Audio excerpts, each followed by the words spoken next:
The Cross and the Crown, a tale of Godfrey of Bouillon, in the manner of the high tales of old, sung in the twilight of kings. Part 1. The Lord of Lower Lorraine. Chapter 1. The Last of the Forest Lords. In the days when the forests of Ardennes still whispered with the voices of saints and spirits, and the bells of Christendom rang over 1,000 steeples, there lived in the cold north a knight whose name would pass like a solemn bell through the ages. Godfrey of Bouillon, Duke of Lower Lorraine, warrior and pilgrim, prince and servant. He was born in the castle of Bouillon, a stronghold of stone that rose from the earth like a grey tooth between the rivers and oaks of what men now call Belgium. The blood of Charlemagne ran faint in his veins, though few spoke of it, for Godfrey's mother, Ida of Lorraine, had taught her sons not to boast of ancestry, but to live as if they might be remembered. His youth was marked not by ease, but by discipline. He rode in the woods while other boys slept. He prayed while others feasted. He studied Latin from monks and swordplay from mercenaries, learning both the mysteries of heaven and the necessities of earth. He learned to read the Gospels with the same eyes that would one day gaze through a battle helm. Godfrey was not of a grim nature, nor did he lack the laughter of men, but a silence always clung to him after prayer, as if he carried some secret wound or sacred weight. Many of his house thought him marked for the church, not for the field of war. But when the Lord of Lower Lorraine died without issue, the Holy Roman Emperor appointed Godfrey as the new duke, a strange choice to many, for he was young and untested. Yet when trouble came, he proved himself with iron and fire. He defended his lands against insurrection, held the marches against pagan raiders, and upheld justice with such fairness that even his enemies called him the just duke. Still, in the stillness of the cloister and the flickering light of vigil lamps, he confessed unease. "I was born to bear the sword," he once said to Abbot Gerard of Verdun, "but not for the vanities of men. There is a battle greater than these feuds. My soul hears it like thunder beyond the hills." And the abbot, old and near death, nodded. "It is the thunder of God's reckoning," he said, "and it will come swiftly." Chapter 2. The Voice in the Ashes. It came in the year of our Lord 1095, in the bitter season after harvest when smoke from hearths drifted thick over the countryside, and the poor begged for bread beneath the hooves of lords. A rider came from Rome, bearing a scroll marked with the seal of Pope Urban II. He was received in Bouillon's great hall beneath a tapestry of the Passion, and there he spoke the summons that shook the world. Jerusalem has fallen to the infidel. The Holy Sepulchre is desecrated. Pilgrims are robbed and slain. Princes of Christendom, your hour has come, to take the cross, to cleanse the temple, and to reclaim the city where our Lord was slain and rose again. Godfrey said nothing as the fire crackled in the stone hearth and the winter wind moaned outside. But that night, in the chapel, he knelt long and alone, and a brother passing by heard him weeping, not for fear, but for longing.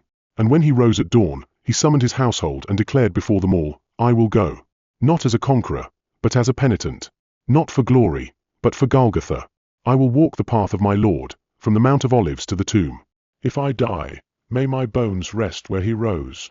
Then he took up the cross, literally, for the Pope had commanded that each crusader sew a red cross upon his tunic, and Godfrey, with solemn purpose, had it embroidered on his mantle of white.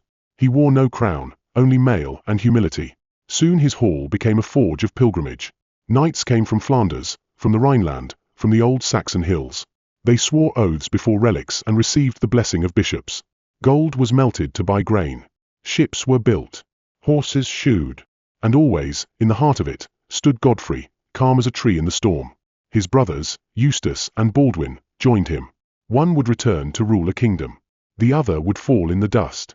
But in that hour, they were only men, brothers in blood, now bound in a vow holier than any feudal bond. One night, as they rested in the Abbey of St. Hubert before departing eastward, an old monk approached Godfrey by candlelight. "You walk into a furnace," the monk said. "I do," replied Godfrey. "Do you fear the fire?" "I do," the knight answered again, and bowed his head. "But I fear more the cold that comes to a soul that knows the fire and turns away." The monk blessed him with oil and whispered, "Then may you walk through flame and emerge bearing not a sword, but a crown." Godfrey did not understand these words then, but he would. Chapter 3. The Pilgrim Hosts.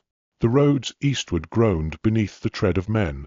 Not in living memory had Christendom seen such a sight. From the forests of the Rhineland and the valleys of the Seine, from the towers of Burgundy and the cloisters of Saxony, men came. Some bore polished mail and pennants of noble houses, others came barefoot and in rags, with staffs carved with the cross and hearts full of fire. They were lords and laborers, monks and mercenaries, barons and beggars, but all bore the same mark, the red cross, stitched in haste upon their cloaks, a seal of vow and sacrifice. Godfrey rode at the head of one of the great hosts, some said the most righteous among them. Though other lords led companies for gold or vengeance or ambition, his was a host of prayer, bound by confession and chant. Each morning they began with a mass, and each evening they knelt beneath the stars to hear the psalms. They called themselves not an army, but a pilgrimage under arms. And yet the road was no holy cloister. They marched through the lands of Hungary and the Balkans, where fear and famine followed them. Many cities closed their gates, for they remembered earlier waves of disorder, bands of undisciplined zealots who had burned and pillaged in the name of Christ. But Godfrey held his men to justice. He punished theft, forbade violence against the innocent, and rebuked those who sought to make the cross an excuse for sin. In one town, where a baker's daughter had been assaulted by a drunken knight, Godfrey ordered the man to be stripped of arms and made to walk barefoot with a sack of stones on his back. "The name of Christ is written on your cloak," he said. "Do not make it a name of mockery." At Nis, the host was nearly undone by treachery.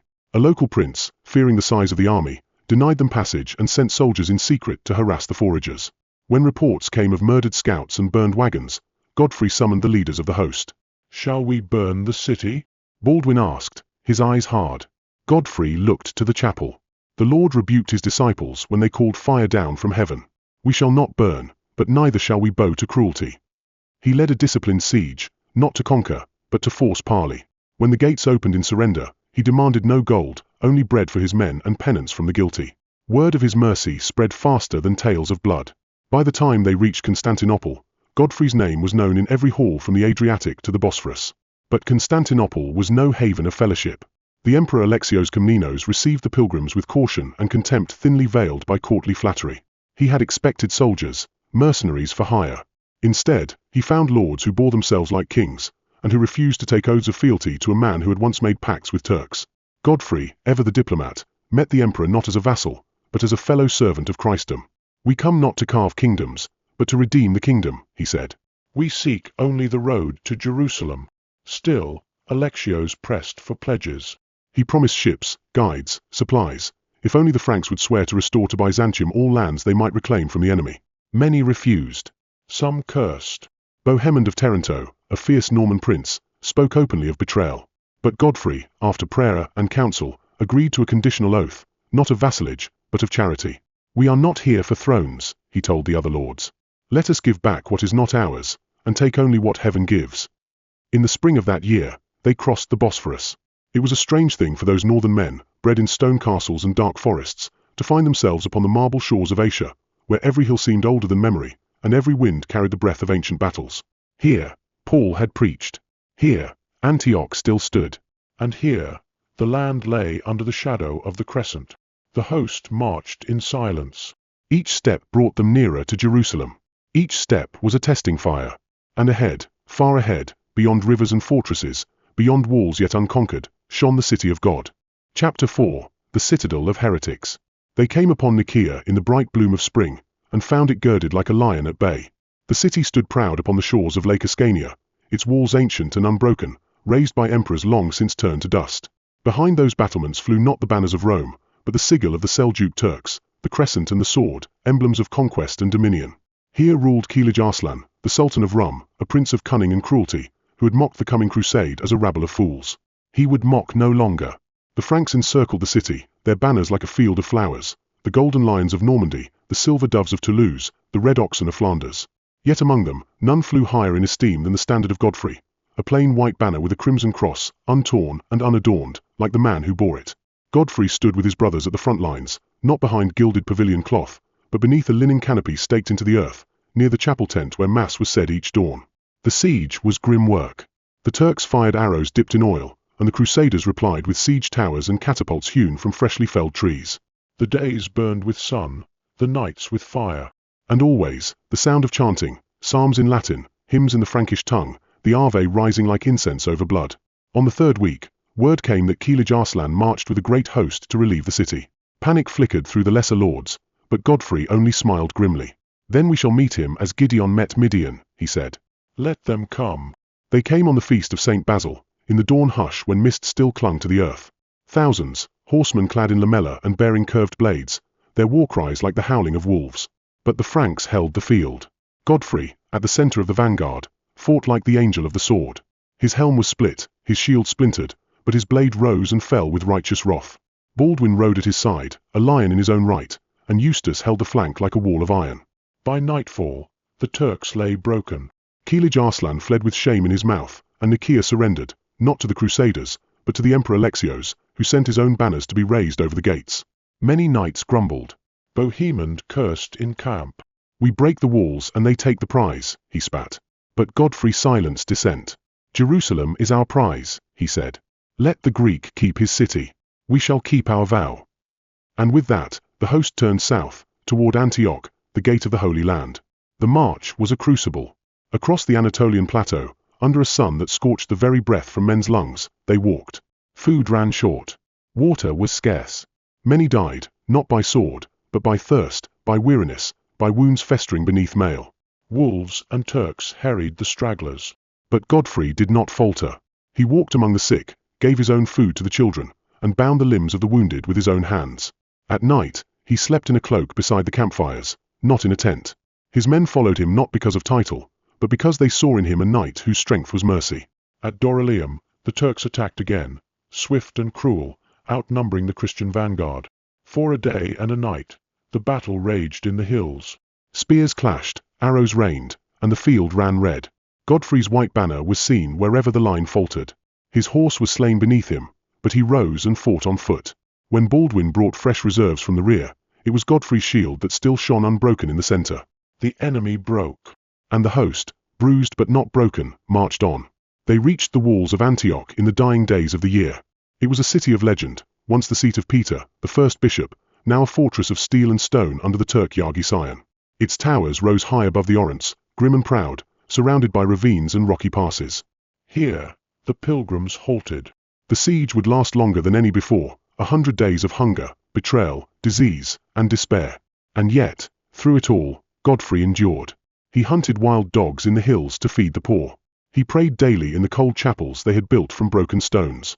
When a comet was seen burning over the city, many trembled. Godfrey alone knelt and said, "The Lord sends signs, not to frighten, but to ready us." They were readied. For soon, the gates of Antioch would open, not by might, but by treachery. A traitor within gave passage to Bohemond, and the city fell. But no sooner had the Franks taken the city than they themselves were besieged, trapped by a greater army under Kerboga of Mosul. Then came the darkest night. The men were starving. Some despaired. Others spoke of surrender. But a vision came. A monk, trembling with awe, claimed to have found the Holy Lance, the spear that pierced the side of Christ, buried beneath the cathedral. It was brought forth, and with it came a storm of belief. Godfrey touched the relic and swore, "With this, we shall break their pride." And they did. The next morning, the crusaders charged from the gates like lions loosed from chains. The Turks, startled by the fury of the faithful, broke before them. It was said that an army of white-robed horsemen was seen riding beside the Franks, angels of judgment sent to cleanse the land. Godfrey raised the cross high. Antioch was theirs. And still, Jerusalem waited. Chapter 5. The Road of Fire. The path from Antioch to Jerusalem was not paved in triumph, but in ash. The land of the prophets lay scorched and broken, its hills weeping dust, its wells poisoned by retreating foes. Towns once sacred now stood in ruin or bowed beneath the crescent.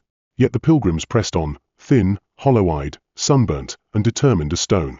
They were no longer knights and peasants, but brothers in affliction, forged by trial into a single company of will. Godfrey led them southward through the valleys of Lebanon and the burning sands of Palestine. He did not ride at the front with horn and banner, but walked many days among the sick and barefoot, fasting by choice to share in their hunger. His white mantle was patched, his sword dulled from many battles, but in his eyes burned a quiet fire that neither weariness nor sorrow could quench. In one ruined village, they found a chapel, roofless and empty, the altar defiled by smoke and dung. Godfrey knelt amid the rubble, kissed the broken stones of the altar, and prayed aloud, "Lord of Sabaoth, remember thy servants. Remember thy city. Guide our feet through fire." They reached Jerusalem in high summer, when the heat struck like a mailed fist and the air shimmered over the hills like glass in a furnace. And there it stood, the holy city, Jerusalem. The sight struck the army dumb with awe. Men fell to their knees. Some wept. Some sang. Others stripped off their sandals and walked barefoot upon the holy ground, as Moses at the burning bush. For many, it was the first and last vision of that city, the dream that had stirred them from hearth and homeland, that had carried them through snow, hunger, and steel. But it was no longer the city of David. It had become a citadel of conquest, girded with massive walls, guarded by fierce garrisons under the Fatimid Caliph. The gates were sealed. No food entered. No mercy was given. And the pilgrims, already thin as death, now faced their final trial, to wrest from the jaws of heathendom the city of God. The siege of Jerusalem was a war of spirits as much as of steel. The crusaders had no siege engines, no ladders, few horses. The surrounding land was barren, no wood for building, no springs for drinking. Men fell where they stood. Wolves prowled the camps by night. Yet no man turned back. Godfrey took charge of the northern assault. He ordered trees from distant groves to be cut and dragged for miles. He oversaw the construction of towers and rams by torchlight. He kept the peace between rival lords and silenced disputes with prayer and judgment. One night, a storm swept over the hills, and lightning cracked the skies above the Mount of Olives. Many feared an omen of doom. But Godfrey rose in his tent and proclaimed to his men, "Do you not remember Sinai? The Lord descends in fire to make his covenant known. Take courage. The time is near." On the morning of the 15th day of July, in the year of our Lord 1099, they stormed the city. Godfrey led the assault from the tower he had built with his own hands. It creaked and groaned as it rolled forward, its wheels stuck in mud, its sides battered by arrows and pitch. But it reached the walls. And Godfrey, leaping onto the battlements with a handful of knights, became the first to stand within the holy city. It was not triumph that filled him, but trembling. As the gates fell and the crusaders surged inward, the battle turned fierce and bloody. The defenders fought like lions, and many Franks perished even as they passed the threshold. In the chaos, fires broke out, blood ran through the streets, and the cries of the dying rose like smoke into the noon. Yet Godfrey did not descend into fury or greed. He sheathed his sword before the sepulchre and cast aside his helm. Bareheaded and weeping, he walked barefoot to the church of the Holy Tomb, and there knelt in silence. "O Lord," he whispered, "not unto us, but unto thy name be the glory." That evening, as the city burned and the stars came out, the army gathered before the sepulchre. The banners of the cross were raised over Zion. And the question came, spoken first in murmurs, then aloud, "Who shall rule?" They turned to Godfrey. Bohemond had remained in Anche, carving a principality for himself. Raymond of Toulouse refused the title out of pride disguised as piety. But Godfrey stood still, his face lit by the fire of torches and the light of heaven. "We cannot crown a king where Christ wore thorns," he said. And so, he accepted no crown, no throne, no golden ring. He called himself only Advocatus Sancti Sepulchri, defender of the Holy Sepulchre. He would guard the tomb, not possess it. Chapter 6. The Advocate of the Tomb. So it was that Godfrey, son of Bouillon, Lord of Lorraine, became not a king, but a guardian. He ruled Jerusalem not from a gilded palace, but from a stone chamber near the church of the Holy Sepulchre. His banner flew not above a throne, but beside the place where Christ had risen from the grave. No crown adorned his head, no scepter weighed in his hand, only the sword of justice, the word of God, and the silent vow of one who had seen glory and chosen humility. They called him Advocatus Sancti Sepulchri, not ruler, but protector, not master, but servant. He set himself to the labor of rebuilding not only walls, but a city of holiness. The streets of Jerusalem, still scarred by the siege, were cleared of corpses. Pilgrims who had once feared the road came singing in processions. Priests were summoned from the west to consecrate the altars once defiled, and monks sang matins where muezzins had cried before the crescent. Godfrey walked the city without pomp. He visited the sick, heard the complaints of the poor, and judged disputes with fairness that even Muslims respected. He issued laws not for gain, but to keep peace between the warring tongues of his army, Norman and Provençal, Flemish and Lombard, Saxon and Gascon. He invited Christians of the East to return to the shrines, and spared the lives of those who laid down arms, saying, "We are not here to build a kingdom of blood, but to keep watch where he bled." His court was no place of intrigue. It was a house of prayer and resolve. Yet not all who had taken the cross shared his heart. Bohemond ruled Antioch like a petty Caesar. Baldwin, his own brother, rode east to carve out a throne in Edessa. Some barons grew restless, hungry for spoils and titles. They whispered that Jerusalem must be made into a proper kingdom, with gold, with crowns, with a court as rich as any in France. But Godfrey, when pressed, only smiled. "Jerusalem has one king already," he said, "and he rides no horse but a white cloud, and wears not iron, but light." The months passed swiftly, for peace is a brief guest in holy places. Even as the church bells rang over the sepulchre, the drums of war stirred beyond the horizon. The Fatimid Caliph of Egypt, stung by the fall of the Holy City, gathered an army to crush the Franks and reclaim the lost jewel of Palestine. They came in the heat of August, bearing the green banners of Cairo, and numbering tens of thousands. Godfrey summoned what knights remained, barely 1,000 strong, and the militias of the city, carpenters, masons, clerks, and priests, all who could wield a blade. He met the enemy at Ascalon, by the sea. There, on the burning plain, beneath a sky of brass and smoke, the last battle of Godfrey's pilgrimage was fought. He rode into it as he had marched out of Bouillon, not as a prince, but as a pilgrim. His armor was plain, his shield bore no beast or lion, only the cross. His white horse, scarred from many battles, bore him like a steed of heaven. And on his lips no war cry, only the Kyrie eleison sung softly beneath his breath. The enemy outnumbered them 5-1. But they did not outnumber the angels. For when Godfrey's line charged, it is said that the sun dimmed behind a cloud, and a wind rose from the east, not from sea or land, but from the mountains where the prophets sleep. Arrows bent in mid-flight. Horses did not falter. The Franks, weary and few, broke through the heart of the enemy like fire through dry grass. And at the center of the field, where banners twisted and men fell like wheat, Godfrey fought not for gain, nor vengeance, nor renown, but to keep the sepulchre free. With sword in hand, he drove the caliph's guard before him. With shield raised, he protected the standard of Jerusalem.